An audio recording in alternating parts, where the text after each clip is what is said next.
خطبہ شعبانیہ کا دوسرا محور جو ہے وہ ہم پہلے ذکر کر چکے ہیں کہ اعمال ماہ مبارک رمضان کی طرف رسول گرامی اسلام نے ہمیں متوجہ کیا ہے، اور ان اعمال کو ہم اب سلسلہ وار جو ہے وہ ذکر کریں گے۔ سب سے پہلے جو ہے جس عمل کی طرف رسول گرامی اسلام نے اپنی امت کو متوجہ کیا، میں پہلے عربی عبارت جو ہے وہ خطبہ سے لوں گا۔ وَمَن تَطَوَّعَ فِيهِ بِصَلَاةٍ كَتَبَ اللَّهُ لَهُ بَرَاءَةً مِّنَ النَّارِ وَمَنْ أَدَّ فِيهِ فَرْضًا كَانَ لَهُ ثَوَابُ مَنْ أَدَّ 70 فَرِيضَةً فِيمَا سِوَاهُ مِنَ الشُّهُورِ۔ اللہ اکبر، کتنی عظیم بات ہے۔ وَمَنْ أَكْثَرَ فِيهِ مِنَ الصَّلَاةِ عَلَيَّ ثَقَّلَ اللَّهُ مِيزَانَهُ يَوْمَ تَخِفُّ الْمَوَازِينُ وَمَنْ تَلَا فِيهِ آيَةً مِّنَ القرآن كان له مثل أجر من ختم القرآن في غيره من الشهور۔ کیا فرمایا؟ من تلا فيه آية من القرآن كان له مثل أجر من ختم القرآن في غيره من الشهور۔ اللہ اکبر۔ تو اس میں ہم اس عبارت سے جو ہے دو چیزیں جو ہے وہ اخذ کریں گے۔ ایک تو نماز ہے کہ نماز نافلہ جو ہے ان کو اس مہینے میں بھرپور جو ہے وہ ادا کیا جانا چاہیے، اور دوسری بات جو ہے اور دوسرا عمل جو ہے جس کی طرف پیغمبر گرامی اسلام نے ہمیں متوجہ کیا، وہ قرآن پاک کی تلاوت کی فضیلت کے متعلق ارشاد فرمایا۔ رسول گرامی اسلام ارشاد فرماتے من تطوع فیہ بصلاۃ کتب اللہ لہ براۃ من النار، کہ جو شخص اس مہینے میں مستحب نماز بجا لائے گا تو پروردگار عالم اس شخص کو آتش جہنم سے نجات عطا کرے گا۔ اور جو بھی اس مہینے میں ایک واجب نماز پڑھے گا تو اس بندے کو اس ایک واجب نماز کا ثواب 70 نمازوں کے برابر ملے گا، یعنی وہ 70 نمازیں کہ جو رمضان کے علاوہ دوسرے مہینوں کے اندر وہ کیا کرتا ہے، ادا کرتا ہے۔ تو وہاں 70 نمازیں پڑھیں تو اتنا ثواب ہے، اور یہاں اس مہینے میں کہ جس کے اندر ابھی ہم موجود ہیں، جس کے اندر ابھی ہم سانسیں لے رہے ہیں، جس کی فضا سے ابھی ہم پاک فضا سے معطر ہو رہے ہیں، تو اس مہینہ کے اندر اگر 1-2 رکعت نماز واجب ادا کی جائے تو اس کا ثواب 70 نمازوں کے برابر ہے۔ اور پھر فرمایا جو شخص بھی اس مہینے میں، پیغمبر گرامی اسلام اپنی طرف متوجہ کر رہے ہیں کہ جو بندہ اور جو شخص بھی اس مہینے میں مجھ پر درود بھیجے تو پروردگار عالم کثرت سے، البتہ کثرت سے درود بھیجے تو پروردگار عالم جو ہے قیامت کے دن اس شخص کا اعمال کا جو پلڑا ہے اس کو اتنا بھاری اور سنگین کر دے گا کہ دوسرے لوگوں کے اعمال سے کہیں زیادہ اس کا پلڑا جو ہے وہ بھاری ہوگا، اگرچہ کہ اس کے اعمال کا پلڑا ہلکا ہی کیوں نہ ہو۔ لیکن اس دنیا میں رہ کر ہمیں ان باتوں کا یقین بڑی مشکل سے ہوتا ہے، اور تب جا کر یقین ہوگا کہ جب ہم اس فانی دنیا کو جو ہے وہ ترک کر دیں گے اور یہاں سے دار بقا کی طرف جو ہے وہ منتقل ہوں گے۔ اور جب ہم قیامت میں بہت سارے ایسے اعمال ہوتے ہیں، چھوٹی چھوٹی نیکیاں ہوتی ہیں کہ جن کو ہم دنیا میں بجا لاتے ہیں، انجام دیتے ہیں، لیکن یہاں ان کے ثواب کی طرف ہم متوجہ نہیں ہوتے، لیکن قیامت کے دن ہمیں پتہ چلتا ہے جب ہم اپنے نامہ اعمال کو دیکھتے ہیں، اور روایات میں بھی ہے جب انسان اپنے نامہ اعمال کو دیکھے گا اور ایسے ثواب دیکھے گا اور پریشان ہو جائے گا، حیران ہو جائے گا اور پوچھے گا پروردگار عالم یہ کہاں سے میرے نامہ اعمال میں ثواب لکھ دیا گیا ہے؟ تو وہ ثواب جو ہے کوئی اور نہیں ہے، کسی اور شے کے عوض میں نہیں ہے، بلکہ وہی چھوٹے چھوٹے اعمال اور اعمال حسنہ اور نیکیاں ہیں کہ جن کی بدولت پروردگار وہ عظیم ثواب انسان کو عطا کرتا ہے۔ اور پھر آخر میں فرمایا جو شخص اس مہینہ میں قرآن مجید کی ایک آیت کی تلاوت کرے گا گویا ایسا ہے کہ جیسے اس نے دوسرے مہینوں میں قرآن مجید جو ہے وہ ختم کیا، یعنی ختم قرآن کا ثواب اس کے نامہ اعمال میں درج کر دیا جاتا ہے۔ اور جہاں تک دوسرے مرحلے کی بات ہے تو اس کے اندر جو ہے حسن سلوک، اور تیسرا جو عمل ہے وہ خدا اور اولیاء خدا سے اپنے رابطے کو محکم اور مستحکم کرنا ہے۔ رابطے کو برقرار رکھنا ہے، یعنی خالق و مخلوق اور مخلوق کا مخلوق سے رابطہ جو ہے وہ محکم اور استوار ہونا چاہیے۔ البتہ قرآن کی فضیلت میں ارشاد ہوتا ہے، پروردگار ارشاد فرماتا ہے شہر رمضان الذی انزل فیہ القرآن ھدی للناس وبینات من الھدی والفرقان۔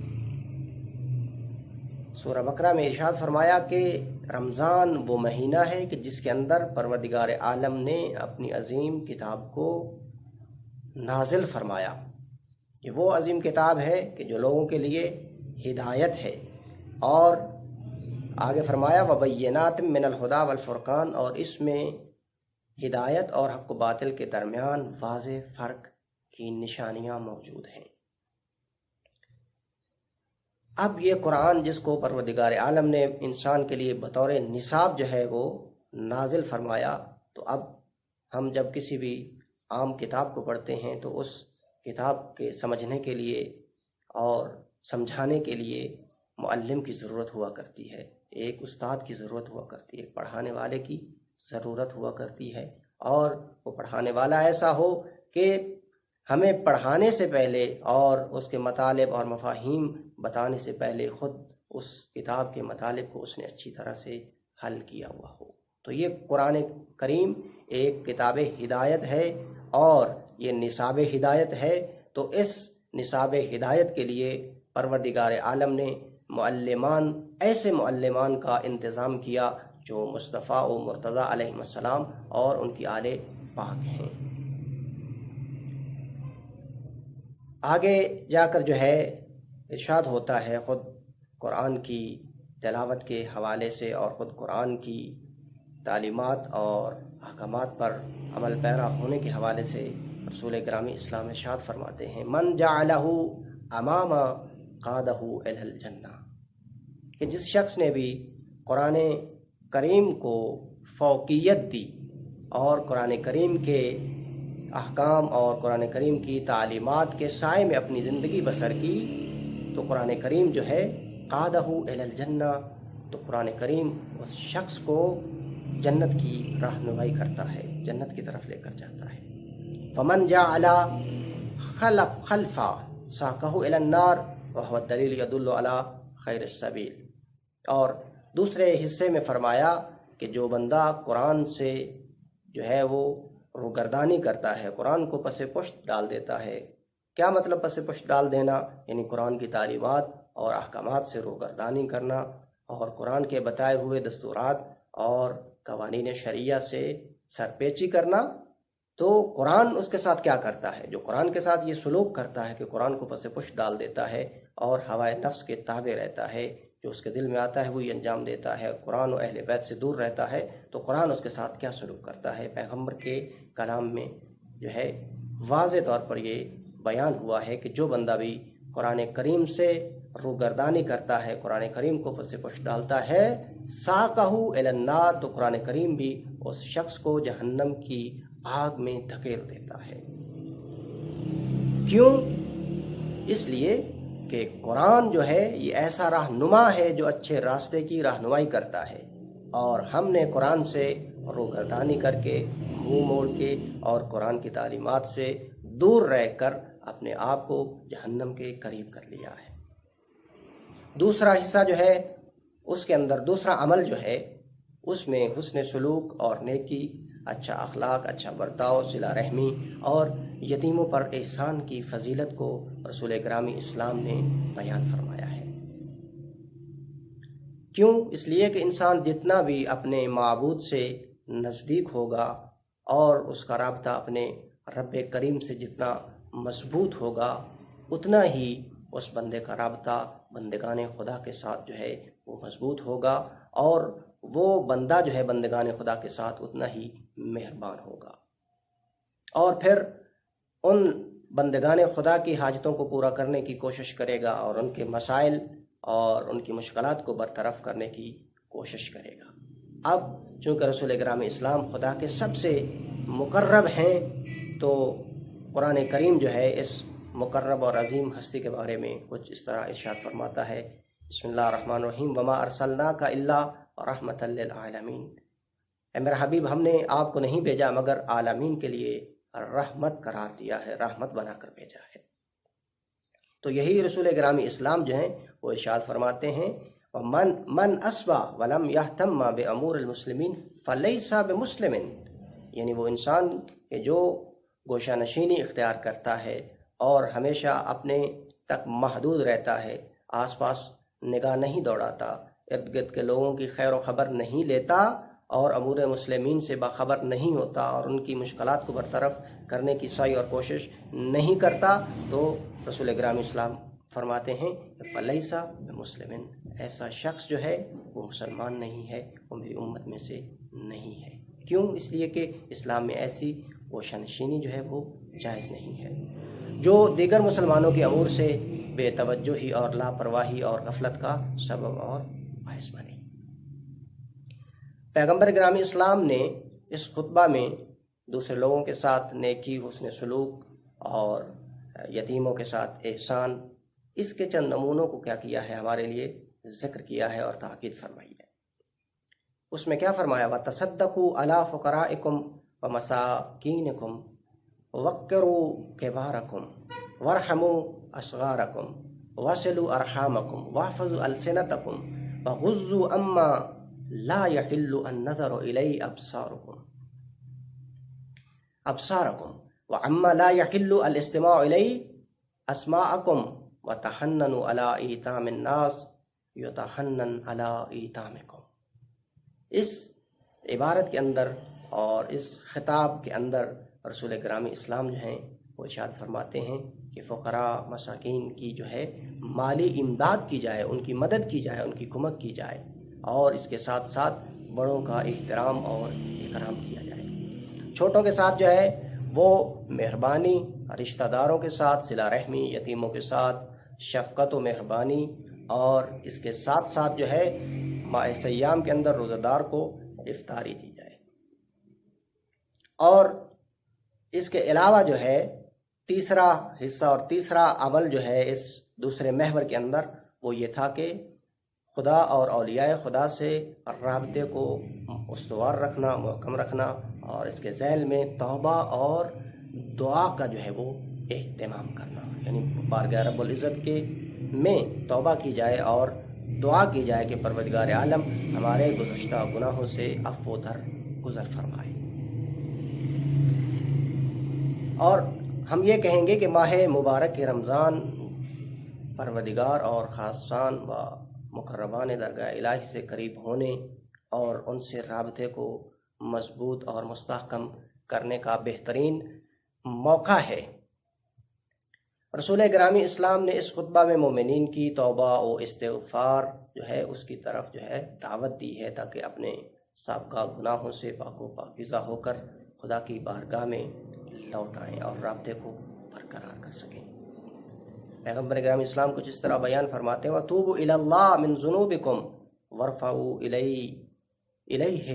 أَيْدِيَكُمْ بِالدُّعَاءِ فِي أَوْقَاتِ صَلَاتِكُمْ فَإِنَّهَا